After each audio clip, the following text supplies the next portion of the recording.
말씀 전하겠습니다. 동역자의 축복을 구하라. 이 베드로전서 이제 21번째 마지막 시간이 되겠습니다. 동역자의 축복을 구하라. 고난의 때 우리에게 직접적으로 하나님이 내게 은혜 주시는구나. 나를 붙들고 있구나. 나를 축복하시는구나. 그렇게 해석되는 근거가 무엇입니까? 저는 그것이 동역자라고 생각합니다. 동역자가 주는 평안, 그게 참 큽니다. 동역자 잘 만나면 건강해집니다. 인생이 건강해집니다. 심령이 평안해집니다. 영혼의 자유가 있습니다. 인생이 날개도 답니다. 그러니까 동역자 참 중요합니다. 위로받거든요. 정말 큰 위로가 되거든요. 반대로 동역자 잘못 만나면 패가 망신합니다. 인생이 참 슬퍼집니다. 울어야 하는데 울 수도 없습니다. 그래서 동역자는 이 고난의 때 최고의 복이다. 이렇게 말할 수가 있습니다. 오늘 본문에 5명의 동역자를 소개합니다. 이 첫째가 실로아누인데요. 이 베드로의 동역자. 실로아누는 누굴까요? 이 바울의 선교 기간 동안 같이 사역했던 신라를 말합니다. 사도행전 15장 40절에 처음 등장하죠. 바울 동역자였다가 이제는 베드로의 편지를 들고 소아시아 교회 다니면서 전달하는 역할을 하는 사람. 그게 실로아누입니다. 이런 사람은 이렇게 얘기할 수 있죠. 소처럼 충성된 사람들. 언제나 묵묵함, 비가 오나 눈이 오나 자기 소임 꿋꿋하게 감당하는 충성스러운 사람. 이런 사람 실로아노라고 할 수 있습니다. 둘째는 바벨론에 있는 교회라 그랬습니다. 여러분 바벨론이라는 표현은요. 1, 2세기에 유대인들과 기독교인들 사이의 암호 같은 거예요. 로마를 상징합니다. 핍박받는 교회를 상징합니다. 베드로가 오늘 바벨론에 있는 교회를 얘기합니다. 어떤 의미일까요? 베드로를 위해서 기도하는 교회, 그게 바벨론에 있는 교회입니다. 교회인데 어떻습니까? 고난당합니다. 시험당해요. 이럴 때 자기들만 위해 기도하는 것도 버겁잖아요. 그런데 지금 베드로의 동역자가 돼서 영적 뒷배가 되어주는 교회, 그게 바벨론의 교회였습니다. 여러분 교회가 언제 웅장해집니까? 연약해요? 시험 있어요? 어려워요? 그런데 기도의 손 모으는 교회는 웅장합니다. 성령의 임재가 있으니까 웅장합니다. 건물 없고 초대교회 뭐 형편없었잖아요. 지금 비교하면 뭐 어떻게 비교가 되겠습니까? 그렇지만 초대교회 우리가 앙모하잖아요. 우리 초대교회 좋아하잖아요. 초대교회 그리워하잖아요. 고난 중에도 기도의 손 모으면 교회가 그렇게 됩니다. 성막에 임한 하나님의 영광이 있었기에 성막이 영광스럽죠.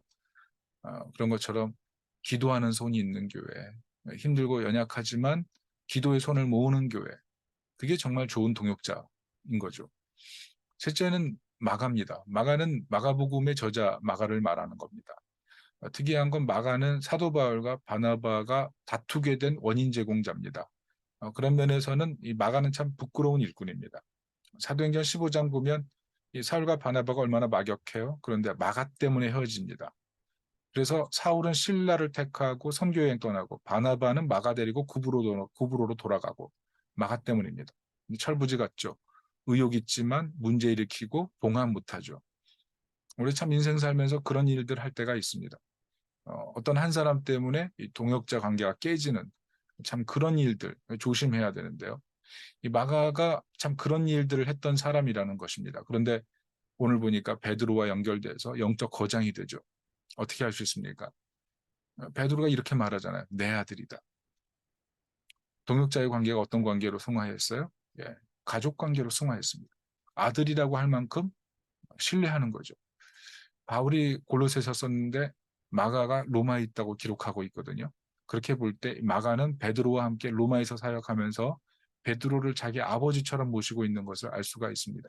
가족 같은 동역자. 그게 동역자에겐 참 최고의 영광이에요. 가족 같은 동역자. 마음을 토로할 수 있고 힘든 거, 어려운 거 서로 다 비추면서 그 가운데 기도의 손을 모을 수 있는 그런 동역자. 그게 좋은 동역자입니다. 네 번째는 베드로입니다. 오늘 14절 보니까 어떻게 써 있습니까? 사랑의 동역자입니다. 자신도 그 순교의 환란이 있잖아요. 다가오는 그 위협이 있지 않습니까? 그런데 그럼에도 사랑이 가득했어요. 사랑이 가득했어요. 그 가득한 사랑으로 자기보다 더 어려운 사람들 도우려고 했고 음, 자기 자리 지키면서 어려운 사람들 돌아봤습니다. 그게 사랑의 동역자입니다. 특별히 14절 보니까 사랑의 입맞춤하라 이렇게 말합니다. 여러분 왜 이런 말 했을까요? 사랑의 입맞춤. 이게 초대교회 교제 방식이었습니다. 공적 예배 일부였어요. 지금 다른 문화권에서는 이 풍습이 계속되고 있죠. 아마 우리나라에서 했다가는 교회 문 닫을 겁니다. 그렇지만 당시 시대는 이게 그리스도를 향한 사랑의 표현이었습니다. 뭐 우리나라 뽀뽀 같은 거 그런 거예요. 가정에서 자녀 키울 때 뽀뽀하잖아요. 그런 것처럼 교회 안에서 깊은 애정 있는 사람들이 서로에게 사랑의 입맞춤을 했다는 겁니다. 무슨 말입니까? 동역자들 관계에 이런 깊은 애정 필요했다는 것입니다. 베드로가 그런 사랑의 입맞춤으로 동역했다는 겁니다. 여러 가지 인사법 제시할 수 있어요. 그런데 사랑의 입맞춤이란 이 표현 양식, 이것을 얘기했다는 것은 무슨 말합니까? 교회 공동체 안에서 적당히 대면대면하게 지내지 말라는 거예요. 다가가라는 거죠. 하나가 되라는 거죠. 깊은 애정을 가지라는 겁니다. 사랑에 있어서 장애물이 되는 거 걷어치우라는 거죠. 성숙한 사람은 장애물 보고 장애물 올라타는 게 아닙니다. 장애물 사다리 아니거든요. 장애물에 올라타면 시험 드는 겁니다. 장애물 꼭 끝에 올라가 보세요. 사다리 끝에 올라가 보세요. 떨어지는 겁니다. 그러니까 사랑의 장애물 치워야 돼요. 그래야 사랑이 커집니다. 오늘 본문 보면 신기한 게 뭡니까? 마가하고 신라하고 15년 전엔 바울과 함께 있던 사람들이에요. 더구나 마가는 바울과 관계가 엉망이었던 사람이에요. 마가는 바울과 전도 여행을 떠났던 이 신라에게는 마가는 이상한 사람으로 찍혀 있을지도 몰라요. 그런데 이제는 베드로와 함께 동역자가 돼서 복음 최전선에 있죠. 이게 말하는 게 뭡니까? 이 세상적 공동체는 이합 집산합니다. 이익을 중심으로 공생하거든요. 그런데 하나님의 부르심 안에서는 서로 먼 거리가 있어도 사랑으로 연합하면 복음 증거를 위해서 강력한 공동체가 될 수 있다는 것입니다. 부르심 안에서. 하나님의 부르심 안에서 사랑으로 꼽히면 그 안에 모든 허물이 녹게 되고 하나님의 사랑만 보이기 때문에 강력한 동역자로 일할 수 있다는 거죠. 여러분 교회 사역을 해보면요. 동역자 관계에 비가 올 수 있습니다. 그때 사랑을 지켜야 돼요. 하나님의 부르심 따라 사랑 지켜야 돼요. 비 온 뒤에 땅이 굳어지잖아요. 그런 것처럼 동역자 관계에 항상 위태로울 수가 있습니다. 그런데 비 맞고 뭐 때로는 우박 맞고 때로는 더 어려운 일 당하면서 견고해지는 게 동역자 관계예요. 왜 바람 불지? 왜 우박 내리지? 왜 시험 있지? 그러면 이 동역자 관계 그만두는 겁니까? 아니에요. 사랑을 지키는 것 동역자 관계. 사랑을 지키면서 그 자리 있다 보면 성숙하는 겁니다. 삼겹줄처럼 성령을 따라 겸손히 사랑하기만 힘쓰는 것. 그게 동역자입니다. 성령에 힘입어서 오직 사랑으로 하나 되는 것. 그게 동역자 관계예요. 마지막 다섯 번째 동역자 누굽니까? 예수님이죠. 예수님 동역자로 둬야 됩니다. 여러분 생각해 보세요. 어떻게 사랑에 입맞춤해요? 겉으로 서로 뭐 일 잘해서 그렇습니까? 성격 좋아서 그렇습니까? 믿음이 좋아서 그렇습니까? 아니에요. 내적인 사랑이 있으니까 사랑의 입맞춤이 가능한 겁니다. 내적인 사랑이 영혼을 사로잡고 있기 때문에 그게 가능한 겁니다. 내적인 사랑이 가득하면 충성이 쉽습니다. 희생이 쉽습니다. 가족이 됩니다. 사랑하게끔 될 수밖에 없습니다. 마음 나뉠 수가 없습니다. 마귀가 아무리 공격해도 사랑이 든든한 방패가 돼서 자초되지 않습니다. 내적인 사랑이 그런 거예요. 그래서 진정한 동역자됨의 뿌리가 뭐냐면 그리스도를 의지하는 겁니다. 그리스도라는 파이프에 내가 계속 연결돼 있어야 내적인 사랑이 견고해지는 거예요. 그리스도와 연결되지 않은 나의 모든 충성, 나의 모든 희생, 나의 모든 가족됨, 나의 모든 사랑 다 모래알처럼 흩어집니다. 그런데 그리스도라는 파이프에 내가 딱 연결돼 있으면 그리스도의 동역자로 내가 일하기 때문에 지치지 않는 거예요. 그리스도와 연결돼 있는데 어떻게 지칠 수가 있어요? 지쳐도 일어나죠. 피곤해도 다시 소망 가지죠. 어려움이 있어도 다시 털고 일어나죠. 복음이 무엇이냐 하면 예수님 먼저 우리 동역자로 오셔서 나와 하나님 사이 연결해 주셨다는 겁니다. 최근 우리 교회 누수가 있었습니다. 4층으로 물이 샜습니다.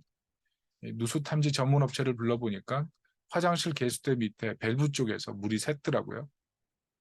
깨닫는 게 뭡니까? 세상 것은요, 언젠가 다 누수됩니다. 사랑도 누수됩니다. 아주 누수가 심해질 수 있습니다. 그런데 예수님과 연결되면 누수가 없습니다. 저수지에 연결되니까 가뭄이 없습니다. 생각해 보십시오. 우리가 언제 용서하고, 언제 겸손하고, 언제 인내하고, 언제 사랑하고, 나를 돌보지도 않았는데 언제 우리가 먼저 무난하고, 언제 충성할 수 있었습니까? 예수님과 내가 연결된 그 감격과 감동을 붙들고 있을 때, 그리스도에게서 흘러나오는 그 은혜를 붙들고 있을 때만 사실은 진정으로 사랑하고 내적인 풍성함으로 일할 수 있습니다. 여러분, 세상의 방식은 적자생존이에요. 살아남는 놈이 강한 놈이에요. 세상은 어떻습니까? 사람과 사람이 경쟁해요. 정글입니다. 누구도 친구가 될 수가 없어요. 누구도 안식처가 되어줄 수 없어요. 그런데 이사야서 11장에 보면 메시아가 오는 시대가 되면 어떻습니까? 이리가 어린 양과 함께 살고 표범이 어린 염소와 눕고 송아지가 사자와 있고 암소와 곰이 먹고 어린아이가 독사의 구멍에 손 넣고 무슨 말입니까? 함께가 가능해요. 사랑이 있으니까 이 동물과 식물과 뭐 인간과 인간 모든 이 세상의 어떤 자연계에 있는 모든 곳에 이 그리스도의 엄청난 메시아의 엄청난 사랑이 들어가니까 함께가 공존이 가능해진다는 거죠. 이것이 예수님이 주시는 평안이에요. 예수님 주시는 능력이에요. 예수님 주시는 사랑이에요. 예수님이 우리 인생의 동역자로 찾아오신 거, 그게 복음이에요. 천사가 이미 노래하지 않습니까? 지극히 높은 곳에서는 하나님께 영광이고 땅에서는 하나님이 기뻐하는 사람들 중에 평화로다. 그리스도 안에 있을 때 이 영광, 이 은혜, 이 평화가 임한다는 것을 선언하지 않습니까? 오늘 베드로가 그 얘기를 합니다. 평강이 있으라 이렇게 얘기하죠. 평강이 있으라. 그리스도를 믿는 사람에게 임하는 그 특별한 평강, 특별한 사랑, 그게 있다는 겁니다.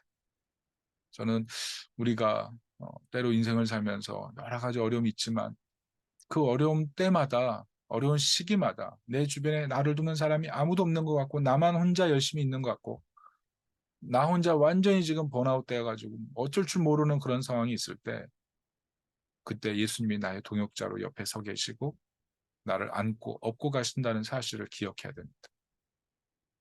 예수님이 나의 최고의 동역자라는 사실을 기억하고 예수님 붙드는 사람, 그 사람이 최고의 동역자가 될 사람입니다. 누가복음 7장에 보면 나인성 과부가 나옵니다. 남편이 잃었습니다. 아들까지 잃었습니다. 진짜 과부죠. 복이 하나도 없습니다. 마지막 희망까지 잃었습니다. 계획이 빗나간 거죠. 결혼할 때 행복을 꿈꿨을 거고 자녀를 낳았을 때는 자기 미래를 생각했을 겁니다. 지금 용기가 안 나죠. 살아갈 용기가. 근데 인생을 살다 보면 이렇게 복을 잃은 사람이 있습니다. 폭력에 시달리는 사람, 부부관계가 위기인 사람, 아내를 잃고 남편이 암에 투병하고 여러분 돈 있고 명예 있고 학식이 있고 그러면 사람들은 나를 무시하지 않을 거야 이렇게 생각합니다. 그런데 비극이 멈추나요? 아니요. 계속되거든요. 가져도 시험 들고요. 가지지 않아도 시험 들고 인생이 끝이 없어요. 그게 죄의 결과예요. 그때 여러분 우리가 누구를 만나야 됩니까? 그때 누가 진짜 우리를 회복시키고 우리를 어둠에서 건져서 일으킵니까? 이 누가복음에 나오는 예수님께서 나인성 과부에게 나타나셔서 울지 말라 하시고 아들의 관을 잡고서 죽음을 깨뜨리시고 살려내시고 결국 이 나인생 과부의 인생의 가장 큰 행복은 예수님이 찾아오셨을 때잖아요. 그런 것처럼 우리 길을 살아갈 때 우는 때가 있어요. 주저앉아 있을 때가 있어요. 관짝에 들어간 것처럼 옴짝달싹 할 수 없는 그런 상황일 때가 있어요. 그때 우리를 일으켜 주실 분이 누굽니까? 예, 죽음의 권세 깨뜨리시고 생명의 주인이시고 부활의 주인이신 예수님을 동역자로 만나야 되는 겁니다. 세상 어디 가도 안식 없는데 우리 주 예수님 만나면 진정한 안식이 시작되고 내 마음 다 식어 있는데 예수님 만나면 사랑이 불타오릅니다. 누구든지 주의 이름을 부르는 자는 구원을 얻는 것입니다. 오늘 주님께서 우리 동역자로 오셨고 생명까지 바치셨다는 것을 기억하고 그 예수님 모시고 최고의 사랑과 최고의 평안을 누리는 하나님의 사람 되시기를 예수님의 이름으로 축복합니다. 말씀의 결론을 맺습니다. 동역자의 축복이 중요합니다. 인생 최고의 복이라고 할 수 있습니다. 그런데 가장 좋은 동역자가 예수님입니다. 왜 나는 동역자가 없어요? 나는 왜 이렇게 내 마음 알아주지 못할까요? 나는 외로워요. 이런 얘기 할 수 있어요. 그런데 가장 좋은 동역자 대신 예수님 모시고 예수님과 함께 가는 사역이 될 때, 예수님과 함께 걷는 인생이 될 때, 우리는 어떤 장애물을 만나도 도리어 약할 때 강함 되는 그 은혜를 경험하게 되는 것입니다. 여러분 인생 살다 보면 내가 사랑하는 것에 열심이 생기죠. 내가 축복일 때 힘이 나죠. 내가 편할 때 헌신이 나올 때가 있어요. 그런데 잘 생각해 보면 그 자리에 예수님 없을 때 있어요. 내 사랑이 가득하고 이 환경이 축복인 것 같고 내 마음이 편안할 때 그때 헌신하는 것은 사실 그렇게 어려운 일이 아닙니다. 내 사랑이 식고 이 자리가 축복이 아닌 것 같고 내 마음이 너무 불편하고 그때 예수님 모시고 있는 게 어떻게 보면 가장 큰 축복이죠. 우리가 인생을 살 때 예수님 동역자로 모시지 않은 채 살아가는 그 삶이 사실은 가장 위험한 삶이고 가장 안전하지 않은 삶이고 가장 피곤한 삶입니다. 하나님이 하나님이 인도하는 그 섭리 속에 들어갈 수가 없어요. 묵묵히 일할 수 없어요. 그런데 예수님 모시고 나면 예수님 때문에 힘 얻어서 마지막 스텝까지 갈 수가 있어요. 여러분, 누가 나의 진정한 동역자인지를 생각해 보십시오. 예수님, 우리의 동역자가 되시기 위해서 목숨까지 버리셨습니다. 지금도 우리를 위해 기도하시고 우리를 영혼까지 인도하시기 위해 이 땅에 오셨습니다. 예수님이 우리의 진정한 구원자이자 진정한 동역자로 세상에 오셨습니다. 이 예수님 의지해서 이 땅에서 평안 누리고 사랑 누리고 저 천국의 영광까지 누릴 수 있기를 예수님의 이름으로 축원합니다. 우리 다 같이 기도하겠습니다.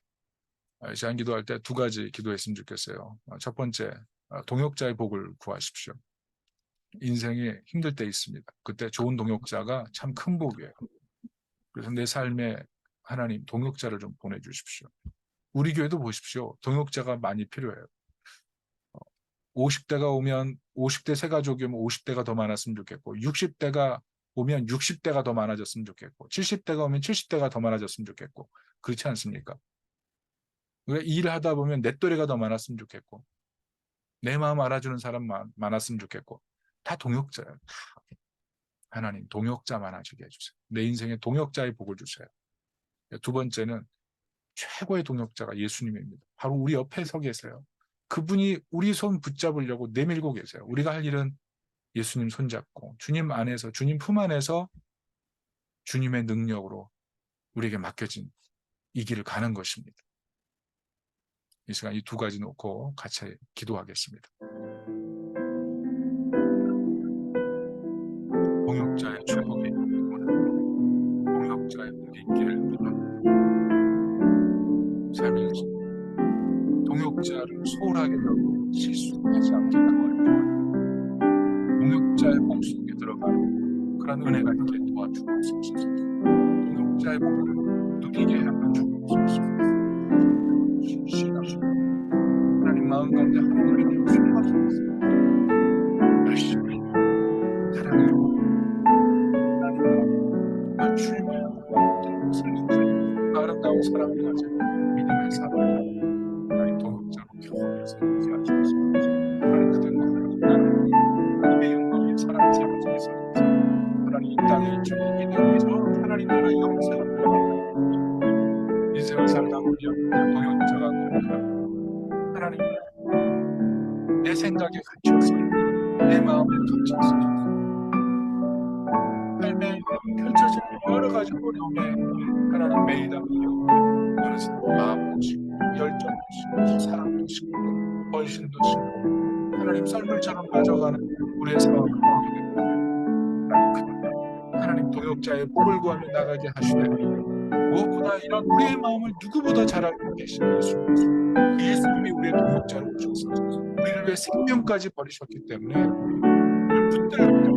우리를 끝까지 인도하실 줄 믿습니다. 우리가 그 예수님 붙들고 남은 인생을 살고 예수님과 동역하며 우리를 향해 끊임없이 손 내미시고 우리가 함께 하겠다 하시는 그 주님 손 붙들고 우리 인생의 남은 길 걸어갈 수 있도록 도와주옵소서. 예수님과 동역하고 예수님과 동역하고 지은 사람이 가득해 우리 연약한 헌신이 풍성해지고 지친 마음의 위로를 만나는 그 은혜가 가득한 축복해 주옵소서.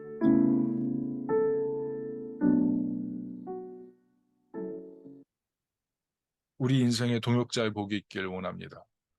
동역자의 복으로 인하여 눈물을 흘릴 때 위로받고, 지쳐 있을 때 같이 식사하고, 소망을 나누고, 서로 위로를 해주고, 서로 도닥여주고, 하나님 이 동역자의 복을 구합니다. 평생 사는 동안 이 동역자의 복이 끊이지 않게 도와주옵소서. 인생을 살면 이 동역자 없음이 참 곤고해집니다. 마음 알아주는 사람 없고, 외롭고, 지치고, 낙심되고, 피곤할 때 마음을 토로할 수 없다는 게 우리를 고적하고 외롭게 만듭니다. 그러나 그때 예수님이 우리의 동역자로 함께 계시고, 예수님이 진정한 영적 수원제가 되시고 인생의 수원제가 되셔서 우리에게 모든 것을 공급하시는 분이라는 사실을 기억하고, 너 힘드니? 너 지쳐있니? 너 외롭니? 너 말라있니? 내가 너 모든 것 줄게. 내 손을 잡으렴 말씀하시는 주님 손 붙들고 우리 남은 인생의 길 주님과 함께 나아갈 수 있도록 축복하여 주옵소서. 예수님의 이름으로 기도합니다. 아멘. 우리 서로 한번 고백해 볼까요? 예수님이 나의 동역자 되셨습니다. 네, 우리가 이 고백이 항상 있기를 축복합니다. 우리 찬양하겠습니다.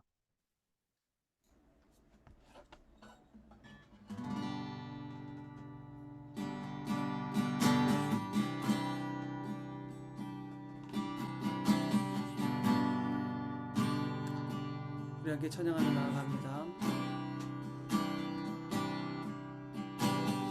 왜 슬퍼하느냐,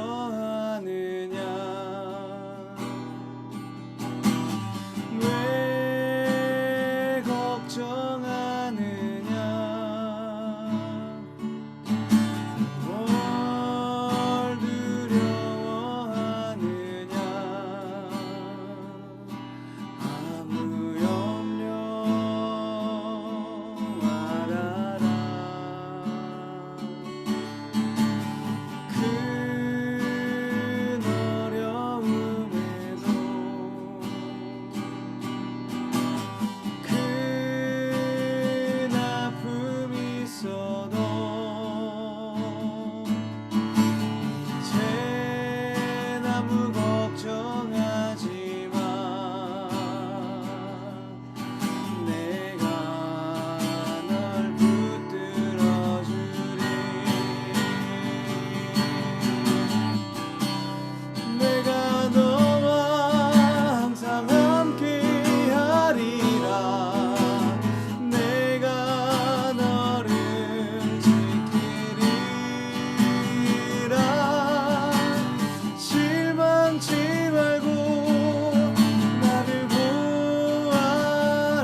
여러분, 우리가 살다 보면 실망할 일 많죠. 우리가 어려운 일 많습니다. 그런데 그때 하나님이 나와 함께 하신다는 사실, 주님이 나의 동역자로 세상에 오셨다는 사실, 그것을 붙들고 믿음의 길 갈 수 있기를 축복합니다. 특별히 저는 요즘 감사합니다. 교회 장소가 정해지지 않았지만 우리 성도들이 모두 다 같이 중보기도 하고 릴레이기도 하고, 그래서 참 감사해요. 그래서 행복해요. 교회당이 없는데 도리어 더 행복해요. 왜 그런지 모르겠어요. 아예 없앨까요? 그러면 안 되겠죠. 그런데 저는 행복해요. 왜냐하면 같이 한마음 한뜻돼서 기도할 좋은 시간을 보내는 것 같아요. 저는 건물이 없고 상황이 더 안 좋아져도 성도들이 같이 한마음 한뜻되어 기도한다면 거기에 하나님의 인도하심이 분명히 나타난다고 믿습니다. 여러분, 저는 그렇게 생각해요. 이 교회 건물 지금 두 곳 저울질하고 있어요.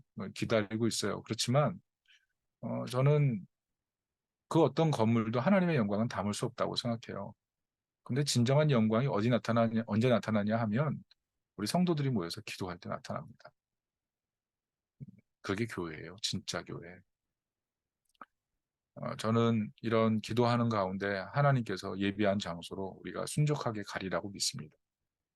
그래서 여러분 걱정할 필요는 없어요. 다만 진짜 실망해야 될 것은 위기의 순간에 내 마음속에 하나님을 정말 의지하고 예수님을 나의 동역자로 진지하게 초대하지 않았던 삶의 흔적이 사실은 정말 실망할 거리죠. 내가 다 해치워버리고, 내가 항상 앞서가고, 내가 모든 것을 할 수 있다고 생각하고, 내가 다 아는 것 마냥 해버린 그런 시간들이 인생 돌아보면 정말 후회가 될 겁니다. 저도 그런 후회를 많이 했고요. 그래서 남은 인생은 정말 예수님 동역자 의지에 예수님 동역자로 붙들고 그렇게 한 걸음 한 걸음 내디뎠으면 좋겠어요. 이 시간에 하나님, 우리 교회 지금 중보하고 있는 내용, 우리 예배처를 찾고 있는데 하나님 도와주셔서 선하게 인도받게 하시고 그곳에서 정말 새로운 영혼들 많이 전도되는 그런 기적 있게 도와주세요. 그거 기도했으면 좋겠어요. 그리고 인생 실망했던 그런 부분들 오늘 말씀 붙들고 정말 뛰어넘는 시간 됐으면 좋겠습니다. 우리 다 같이 기도하겠습니다. 하나님 아버지, 우리 교회 장소 없어서 기도 중입니다. 그런데 하나님 장소 찾는 평안함이 있습니다. 온 성도들이 같이 기도하니 장소가 없는데 마음이 평안합니다. 장소 때문에 하나님 두려운 마음이 아니고 온 교회가 같이 기도하니 하나님 영광이 있습니다. 하나님, 우리가 장소 없는 것 때문에 두려워할 것이 아니고 하나님의 영광을 보지 못하는 것이 참 불안한 것입니다. 장소가 없는 마당에 우리가 간절히 기도하지만 이 기도하는 와중에 우리가 하나님의 영광이 있습니다. 장소 없는 것이 두려움이 위임이 되고 있습니다. 하나님, 우리와 같이 기도하게 하시고 하나님께서 예비하시는 아름다운 장소 하나님 인도받게 하옵소서. 우리를 예비한 장소가 이미 지금 기다리고 있습니다. 사람의 마음도 마음의 모델을 하시고 어찌하든지 하나님 예비하신 장소에 대해서 역사하세요. 하나님의 풍성한 영광을 볼 수 있게 해주시옵소서. 우리가 옮겨 다닐 수도 있지만 그러나 그 와중에 우리여 하나님 우리가 더 복음에 집중하고 주님과 함께 걷는 걸음 때문에 주변에 예수 믿지 않는 사람들이 예수 믿으려고 있습니다. 하나님 우리 교회 컨디션이 좋지 않지만 우리 예수 믿게 복음을 전하고 하는 사람을 교회로 초대하고 방황하는 사람을 교회로 초대해서 같이 예배드리며 하나님께 영광 돌리고 주님 우리 교회 이 하나님의 영광이 가득하게 도와주시고 인생의 삶과 예수님을 동역자로 모시지 않고 살아가는 삶이 가장 실망스러운 삶이라는 것을 기억하고 끝까지 예수님을 앞서가게 되고 예수님께 구하지 않으면서 내 힘과 내 능력과 내 지혜를 의존해서 달려간다면 이제는 걸음을 멈추고 예수님 의지하지 않았던 삶이 가장 실망스러운 삶이라는 것을 기억하면서 남은 인생을 주님께 의탁하고 의지해서 살아가며 우리 한 사람 한 사람 되도록 도와주세요.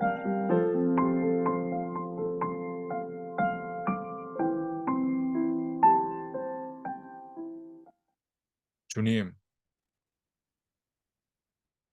눈앞에 어려운 일이 실망되는 것이 아니고 사실은 예수님을 나의 동역자로 모시지 않고 내 마음대로, 내 뜻대로 주님보다 항상 앞선 삶이 더 실망스러운 삶임을 우리가 기억하길 원합니다.